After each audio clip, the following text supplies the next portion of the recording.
Muy buenos días. Este domingo 10 de abril se realizarán elecciones presidenciales y parlamentarias en Perú en un escenario que no podría ser más ajustado e incierto.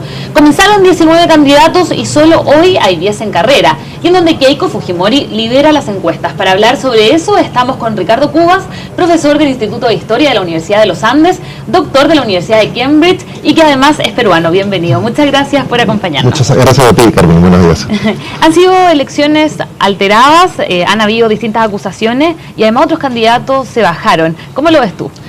Mira, lamentablemente es algo común en el escenario político peruano. La mayor parte de las elecciones son accidentadas y casi siempre aparece algún tipo de outsider, ¿no? Entonces yo diría que es parte de lo que ha sido permanente en las elecciones peruanas desde el 2001, ¿no?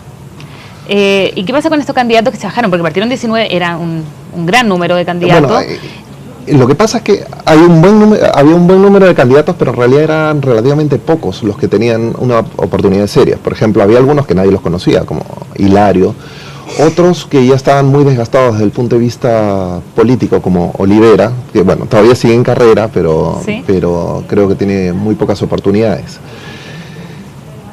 Yo creo que tiene que ver con eso y por otro lado con la necesidad de forjar una institucionalidad en cuanto a partidos políticos bastante más sólida, ¿no? Generalmente en Perú están teniendo mucho éxito estas figuras carismáticas. Se habló mucho de que necesitaba un 5% para poder mantener el partido, entonces había candidatos que no les convenía ir a la elección. Esa es la valla electoral, no tienen que pasar el 5% para que el partido se mantenga inscrito.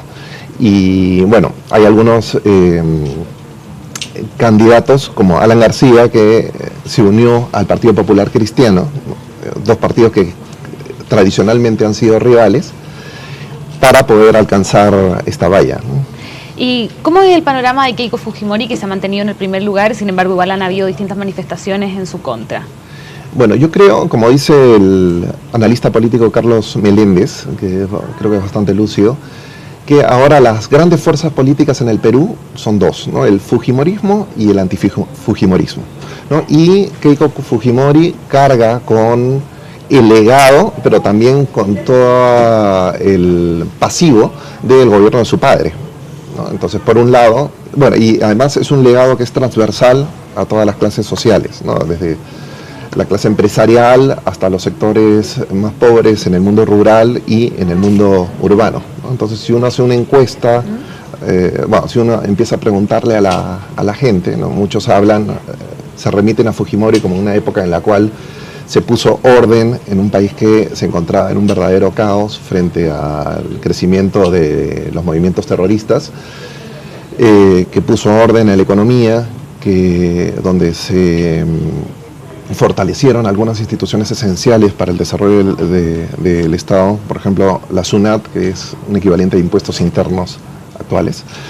Entonces muchos miran a ese legado de orden frente al caos y lo ven encarnado en Keiko, pero por otro lado otros ven todo el pasivo del gobierno de Fujimori, ¿no? La corrupción inaudita que se generó por la influencia maquiavélica de Montesinos, de Vladimiro Montesinos, y también el control de la prensa, los delitos contra los derechos humanos, en fin, ¿no? Entonces, pero una constante, si hay algo que no ha sido sorpresivo es la posición el porcentaje que tienen las encuestas que hay como Fujimori. La única que se ha mantenido estable ha sido ella. Sí, ella se ha mantenido y hoy día lidera las encuestas, pero ¿cómo entonces te imaginas tú el escenario de segunda vuelta?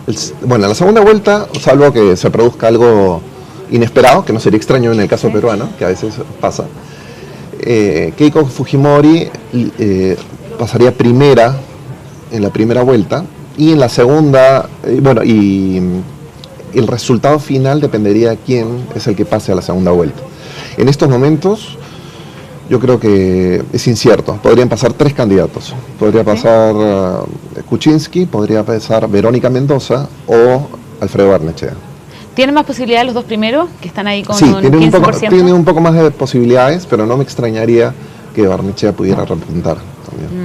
¿Y qué pasó con Verónica Mendoza? Pasó teniendo muy poca aprobación y luego comenzó a aumentar con el tiempo. ¿A qué se debe? ¿Tiene que ver quizás con sus propuestas un poco más drásticas, como por ejemplo un cambio de constitución? No, yo creo que no. Ya. Yo creo que tiene que ver con la volatilidad del electorado peruano y tiene que ver también con este fenómeno de división del país entre fujimoristas y antifujimoristas, ¿no? Para algunos ella es una cara del antifujimorismo, una cara simpática, ¿no? Es una persona carismática que tiene un discurso articulado y que se ha beneficiado obviamente de que se hayan salido de la carrera electoral tanto César Acuña, como Julio Guzmán. Porque antes de ella casi no figuraba con un 2 o 3% en las encuestas y primero estaba arriba César Acuña hasta que salieron a la luz todos estos escándalos de plagio. Y luego Julio Guzmán, que también fue su candidatura fue declarada inválida por una serie de irregularidades en el proceso de elección de su partido. O sea, ¿tú ves que el electorado peruano tiene una característica particular además? Sí, claro, es muy volátil. Pero yo creo que el electorado peruano no es que simpatice tanto con las propuestas de izquierda radical, más bien sigue a un liderazgo carismático. Sí, ¿y qué significa que Alan García y Alejandro Toledo hayan tenido tan poca aprobación?